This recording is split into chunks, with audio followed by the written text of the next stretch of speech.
أعوذ بالله من الشيطان الرجيم. بسم الله الرحمن الرحيم.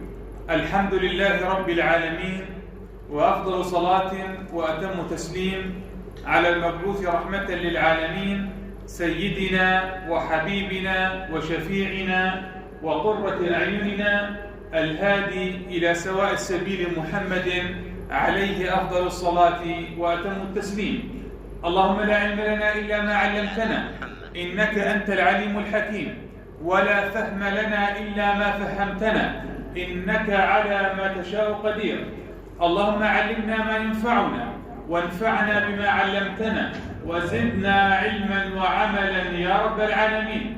وأرنا الحق حقا وارزقنا اتباعه، وأرنا الباطل باطلا وارزقنا اجتنابه، واجعلنا بمنك وكرمك وفضلك علينا في عبادك الصالحين، واجعلنا من ورثة جنة النعيم، إنك نعم المولى ونعم النصير. أما بعد أحبتي في الله، فطبتم وطاب ممشاكم وتبوأتم من الجنة منزلا. تكلمنا أو وقفنا في الدرس الماضي عند مكروهات الصلاة، ونكمل بها بإذن الله سبحانه وتعالى. قلنا أن من مكروهات الصلاة أيها الإخوة الأفاضل كثرة الالتفات، وبدنا نفرق قلنا يا أخوان إذا تتذكروا بين جهتين أو مرحلتين أو قسمين سميها اللي بدك إياه من الالتفات. الالتفات يكون بالعين، إذا كان هذا الالتفات بالعين فقط هذا يسمى الاختلاس عند الفقهاء، هو مكروه لا يبطل الصلاة ولكنه مكروه. وإذا كان الالتفات بالعنق هذا يسمى بالفقه عضو ثقيل، والالتفات أو الحركة بعضو ثقيل حركتين الثالثة تبطل الصلاة، حركتين تبطل الصلاة مع الثالثة. ولذلك قالوا الالتفات بالعين، يعني إذا التفت بعينه هكذا هذا لا يبطل الصلاة لكنه من مكروهاتها. لكن الالتفات بالعنق يا أخواني مرة، ثم التفت على الجهة الأخرى مرة، ثم مثلا التفت إلى الأمام، كلهم بشكل متتالي بنقول صلاتك باطلة، صلاتك باطلة. نعم، لكن لو واحد التفت مثلا ثم هدأ قليلا ثم التفت إلى الشمال بنقول له مكروه صحيح لكنه لا يبطل الصلاة، لا يبطل الصلاة لأنه ما وصل حد الركعتين والثالثة التي تبطل الصلاة. من مكروهات الصلاة أيضا بعض الناس يا أخواني بتلاقيه ينظر إلى السماء هكذا بهذه الصورة، يعني ينظر بيرفع بصره إلى السماء، هذا من مكروهات الصلاة لقول النبي عليه الصلاة والسلام: ما بال أقوام يرفعون أبصارهم إلى السماء، يعني أثناء الصلاة، يعني ما بيجوز أنك ترفع نظرك إلى السماء. قال ثم قال: لينتهين عن ذلك أو لتخطفن أبصارهم، نسأل الله العافية. يعني بقول لك النبي انتهي عن ذلك أو لعل الله عز وجل أن يخطف بصرك، يعني يأخذ بصرك. فبدنا ندير بالنا من هذه الأمور التي نهى النبي عليه الصلاة والسلام عنها. هذه المسألة مهمة. المكروه الثالث سأعيده إن شاء الله بس تكثر الناس، لأنه كثير من الناس بيفعلوه، لكن سأقوله بإذن الله: كف الشعر وتشمير أطراف الثوب أثناء الصلاة. أنا ذكرت في الدرس الماضي إنه في ناس بتصلي يا أخوان الكرام وهو كاف الثوب هكذا، لابس البلوزة، لابس ثوب، لابس جاكيته، لابس البدريات، فبتوضأ بتلاقيه بتوضأ مثلا، أو متعود إنه يرفع أكمامه بهذه الصورة. هذه الصورة مكروهة، فيجب عليك توضيت كنت في المسجد بدك تكف برا أنت حر، لكن إذا دخلت المسجد أو بدك تصلي فبتنزل الكم، لأن الصلاة مكروهة بهذه الصورة. من الأمور أيضا التي فيها كراهة إنه بعض الناس يا إخواني شعره طويل، وكان من عادة العرب زمان سابقا، هسه بدوس قلة من الشباب من الذكور خلينا نقول اللي بربي شعره، فكان عند العرب سابقا إنه بطولوا شعورهم. بعضهم كان يا إخواني يربط هذا الشعر، يربط بحيث إنه لما ينزل على السجود ما ينزل معه بل هو ينفض راسه.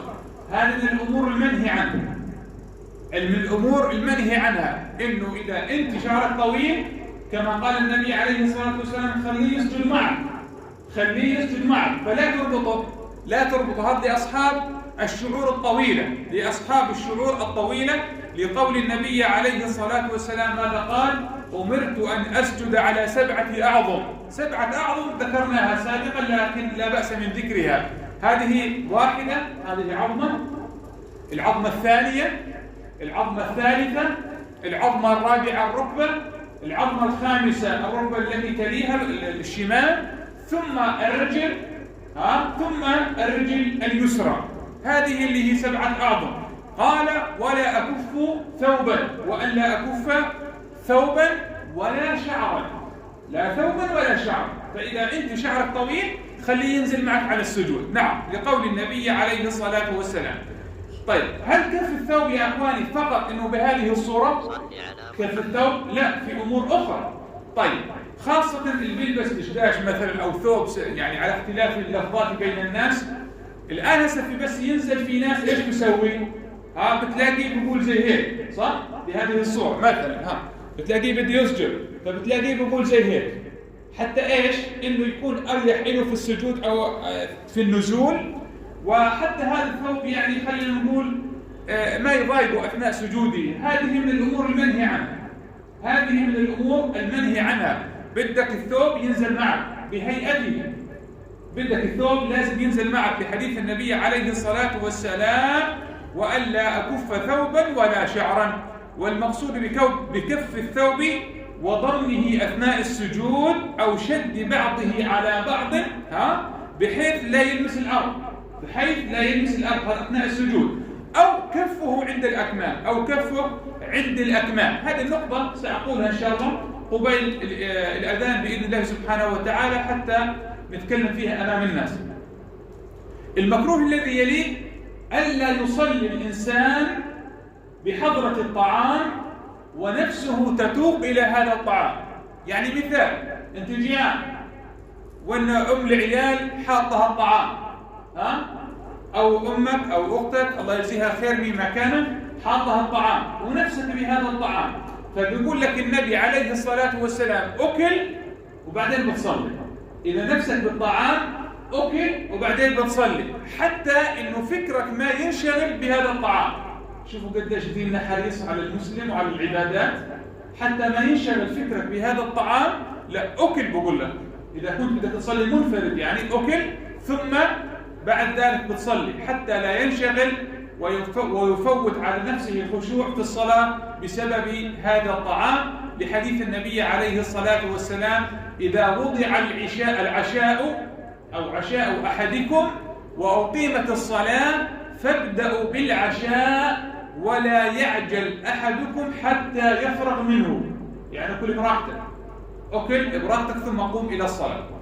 طيب، المكروه الذي يليه الصلاة عند من حضره البول أو الغائط.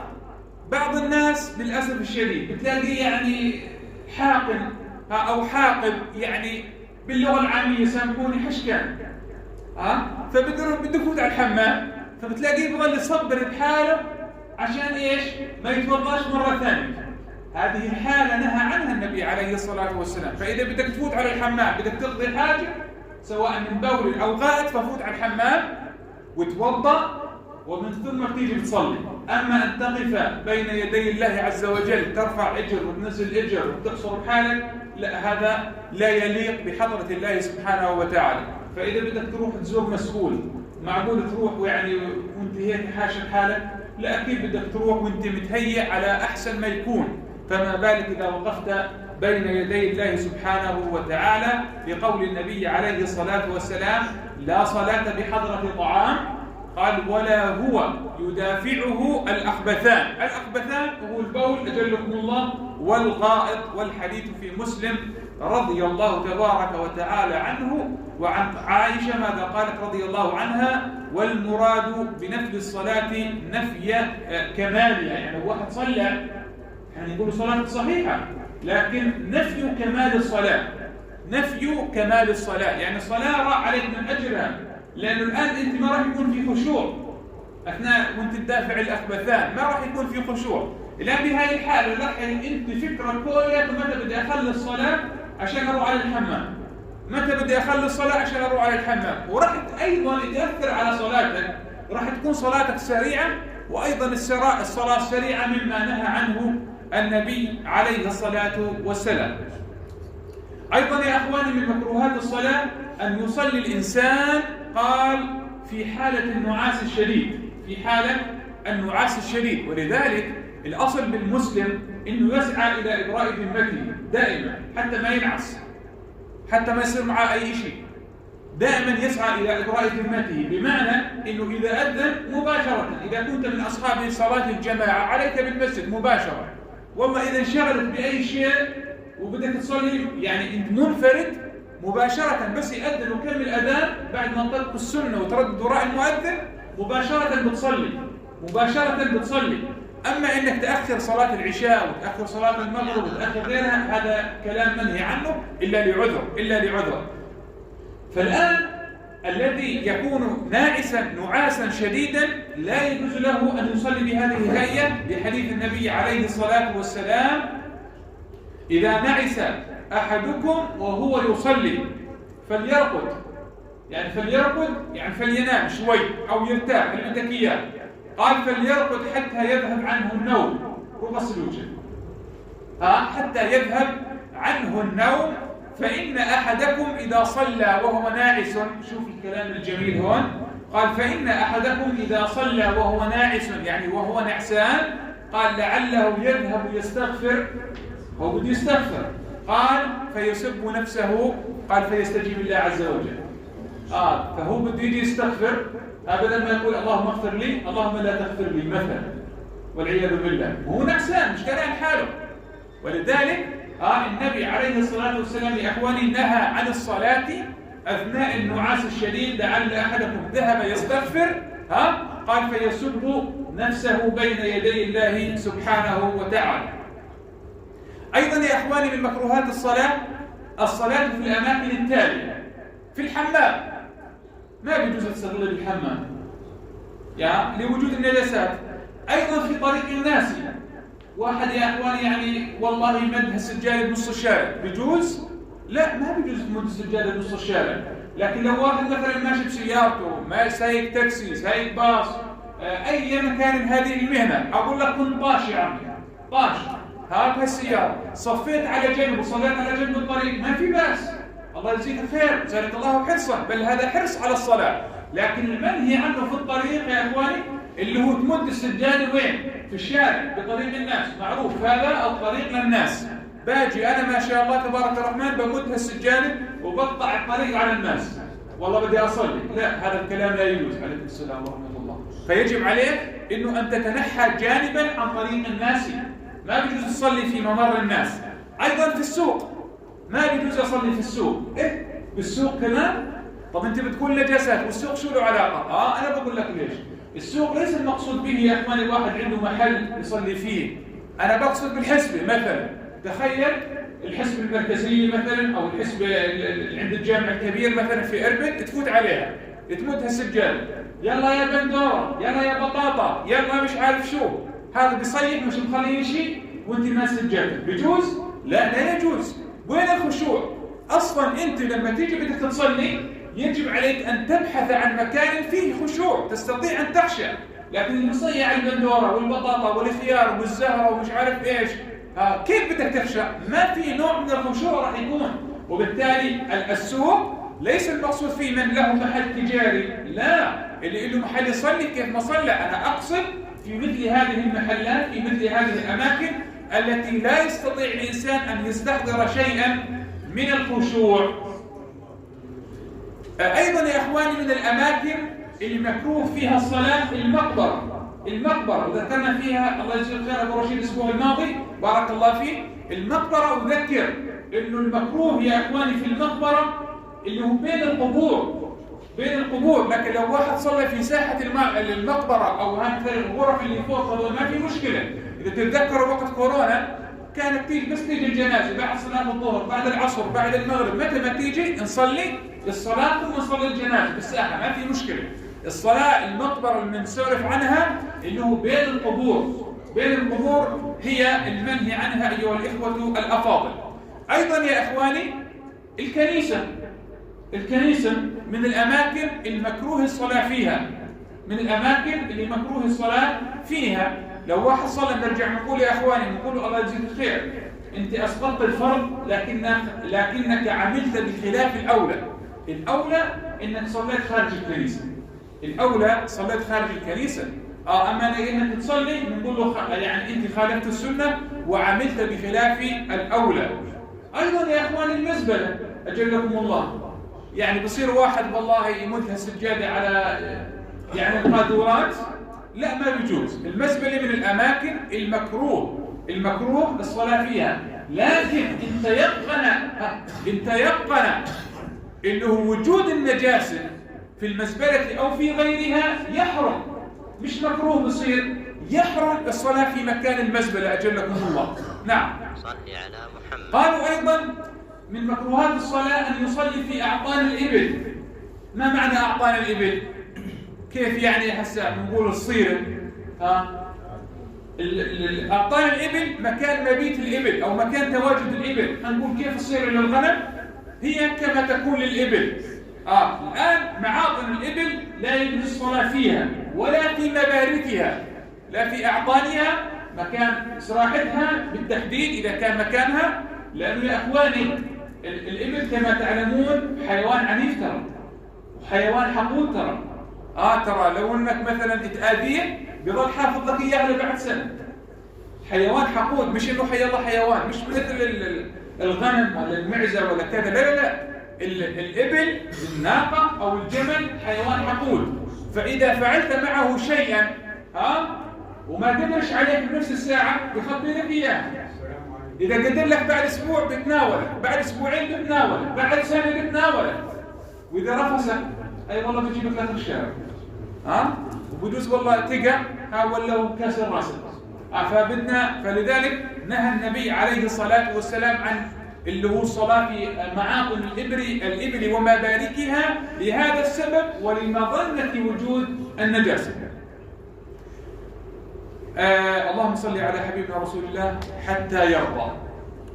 أيضا يا أخوان الكرام نهى النبي عن الصلاة في المجزرة.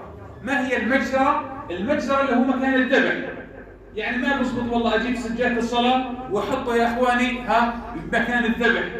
لو واحد والله فاتح ملحمة وفي عنده مكان طاهر ما في مشكلة، يمد السجادة ويصلي الله يجزيه خير، لكن مش يمدها محل ما بيذبح على الدم، ما بيجوز. هذه من الأماكن التي لا يجوز يا أخوان الكرام أن يصلي بها. أيضا قلنا في قارعة الطريق، وأقصد بقارعة الطريق اللي هو يا أخواني في وسط الطريق. لكن لو واحد بده يصلي على جانب الطريق ماشي بسيارته شغال على تاكسي كما ذكرت قبل قليل، على باص مهما كانت مهنته، أو إنه طالع ولا طشه ولاده الله يجزيه خير وبده يصلي، بنقول له صلي على جنب الطريق، لكن لا تمد السجادة وتحطه بنص الطريق في ممر الناس. لا، هذه من الأماكن اللي منهي عنها الصلاة كما أمرنا النبي عليه الصلاة والسلام. طيب يعني كونه صار في شيء من العدد في واحد من مكروهات الصلاة أختم بها يا إخواني، إنه النبي عليه الصلاة والسلام ذكرتها في الدرس الماضي لكن في زيادة توضيح بإذن الله. إنه قلنا نهى النبي عليه الصلاة والسلام أن يكف الإنسان الثوب أثناء الصلاة، أن يكف الثوب أثناء الصلاة، هذا من المنهيات. وأيضا نهى النبي عليه الصلاة والسلام أن يصلي الإنسان وهو كاشف العاتقين الكتفين، لا يجوز. أيضا يا أخواني أن يكف الشعر، ذكرتها أنا في بداية الدرس، لكن ما معنى أن يكف الشعر؟ زمان يا أخواني كما تعلموا من عادة العرب أنه كان إيش يا أخواني؟ أغلبهم يربوا شعورهم، وبالتالي كان في منهم يقبض الشعر هذا إلى وراء حتى ما ينزل معه أثناء السجود، هذا من المنهيات. فكان النبي عليه الصلاة والسلام يقول لهم لا تكف الشعر، خليه ينزل معك على السجود، ينزل معك على الأرض، لا تقبضه من وراء، لا تكفه، خليه ينزل معك على الأرض. أيضا يا أخواني في نوع من الناس مثلا بيقضب هالبنطلون، بدي أقوم أنا زي هيك إذا سمحتوا لي، طيب بيقضب هالبنطلون أو هالدشداش سمي ماشيت، فبتلاقيه لما يجي بده يسجد هيك بقول بكف بهذه الطريقة.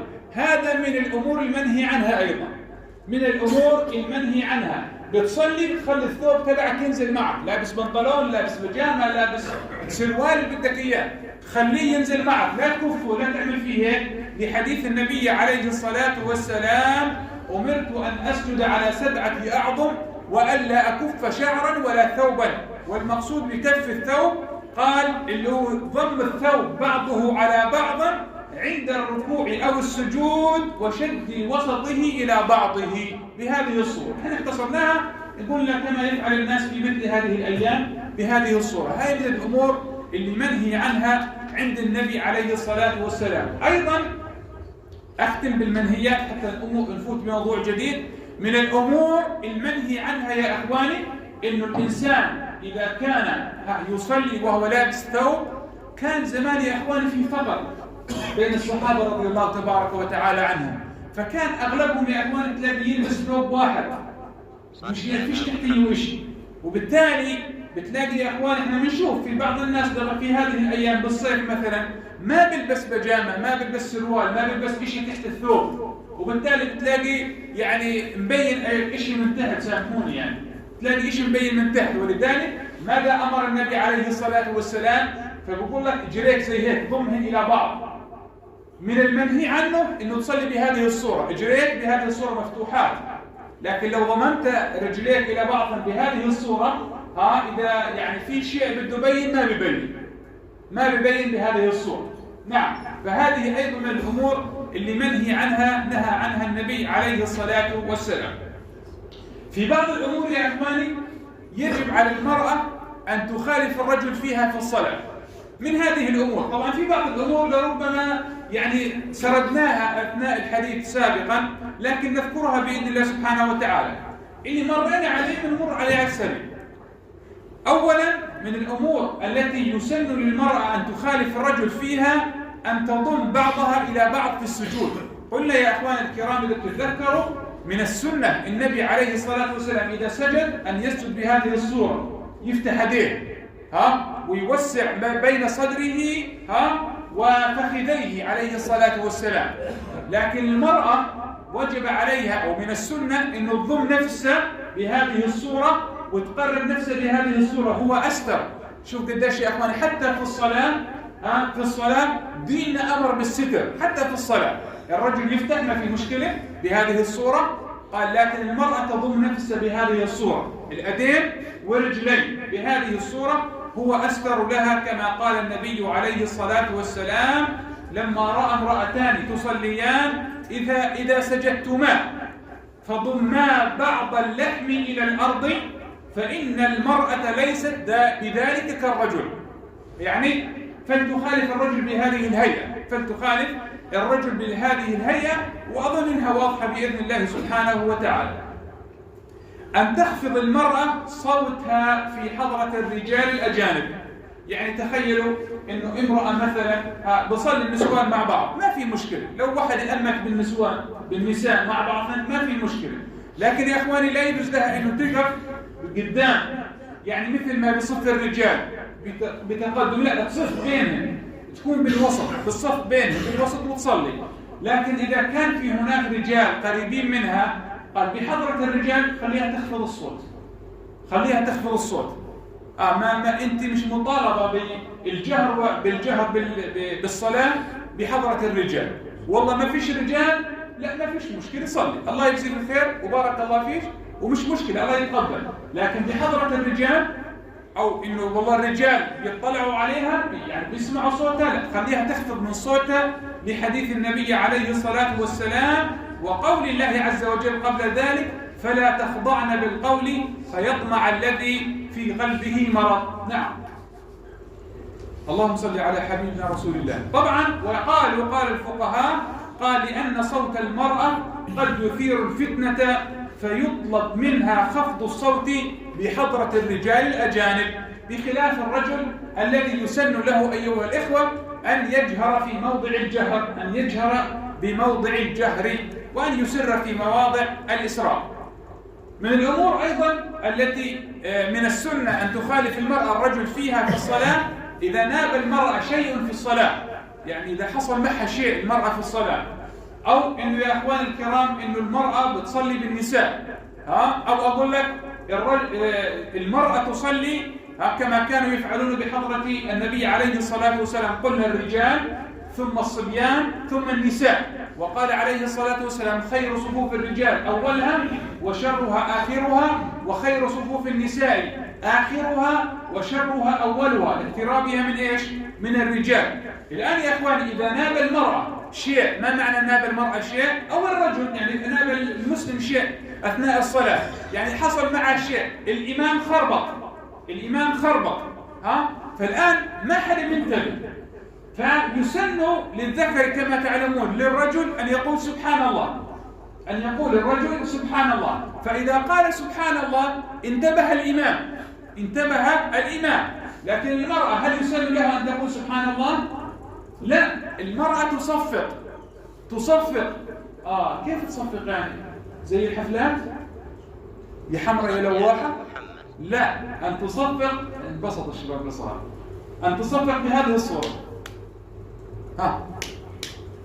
فينتبه الإمام، سواء كان الإمام اللي هو قلنا في مثلا الرجل في المسجد، الآن قلنا في مصليات للنساء وقد انتفت هذه، أو إذا كانت المرأة تصلي بنساء مثلا تصفق بهذه الصورة، ولا يسن لها أن تقول سبحان الله، ولا يسن لها أن تقول سبحان الله، لحديث النبي عليه الصلاة والسلام الذي رواه الإمام مسلم والإمام البخاري رحمهم الله تعالى: من رابه شيء في صلاته فليسبح، هذا إذا كان رجل، فإنه إذا سبح التفت إليه بمعنى أنه الإمام ينتبه. وإذا في ناس من المصلين يا أخواني مش منتبه بينتبه. قال: وإنما التصفيق للنساء، والتصفيق مش له يعني هكذا، له صورة أن تضرب بيدك اليمين على اللي هو بباطن كف اليمين على ظهر اليسار كما أمر النبي عليه الصلاة والسلام. من الأمور المنهي عنها أيضا، أو يجب أنه على المرأة أن تخالف الرجل فيها في الصلاة، جميع بدن المرأة عورة ما عدا وجهها وكفيها كما مر بنا سابقا. ولا يبدين، قال الله: ولا يبدين زينتهن إلا ما ظهر منها. والمشهور عند الجمهور من الفقهاء رحمهم الله تعالى أن المراد بالزينة مواضعها وما ظهر منها، قال إلا الوجه والكفين التي يباح للمرأة إلا تكشف عنها. وفي أوقات الفتن يجب على المرأة أن تغطي وجهها، يجب على المرأة في مواضع الفتن يجب على المرأة أن تغطي وجهها. روى أبو داود رضي الله عنه عن أمنا أم سلمة رضي الله عنها أنها سألت النبي عليه الصلاة والسلام: أتصلي المرأة في درع وخمار؟ في درع وخمار؟ شو يعني الدرع؟ الدرع اللي هو اللي بيلبسه الرجل في المعركة؟ الدرع؟ لا. هون يا إخواني بدنا نفصل فيها شيء يسير، أو يعني نعرف فيها بإذن الله. الدرع كل شيء تلبس المرأة من الكتفين إلى أسفل القدمين، هذا اسمه درع. بدك تسميه بجامة، بدك تسميه بلوزة، بدك تسميه يانس، بدك تسميه ما شئت تسميه. إحنا بالفقه شو نسميه؟ درع. طب واللي فوق؟ هون الناس يعني سامحوني، بعض الناس يعني بتفرقش بينهم، بيقول لك خمار، وذهب الخمار يا إخواني على تغطية الوجه بس. لا، الخمار على فكرة اللي هو غطاء الرأس. وبرجع بقول بدك تسميه شال، بدك تسميه إشار، بدك تسميه إشار، اللي بدك إياه. أما الخمار اللي هو غطاء الرأس يا إخواني يسمى خمار باللغة، غطاء الرأس يسمى خمار. وباقي لباس المرأة يسمى درع، مش الدرع اللي هو بالمعركة، لا، باقي لباس المرأة من كتفيها إلى أسفل قدميها هذا يسمى درع. نعم. اللهم صل على سيدنا محمد حتى يرضى. طيب، قال: سألت أم سلمة النبي عليه الصلاة والسلام: أتصلي المرأة في درع وخمار وليس عليها إزار؟ قال: إذا كان الدرع سابغا. ما معنى سابغا؟ أي واصل على جميع الجسد حتى أسفل القدمين. قال: يغطي ظهور قدميها، فإذا غطى ظهور قدميها قال صلاتها جائزة. وإذا ظهور القدمين يا أخواني مبينة، وهذه النساء واقع فيها في هذه الأيام، وبتقول لزوجاتنا، بتقول لأمهاتنا، بتقول لجداتنا، بتقول لجارتك، بتقول لأختك، بتقول لكل النساء، ومش الله تقتنع.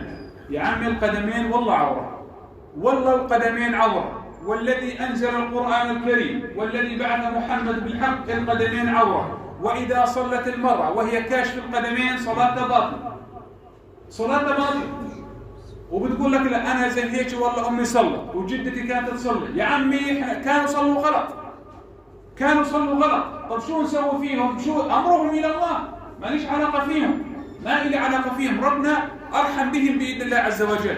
لكن عرفتي فلزمي القدمين عورة، إما بتجيبي يانس طويل، بدكيش تلبس جرابات،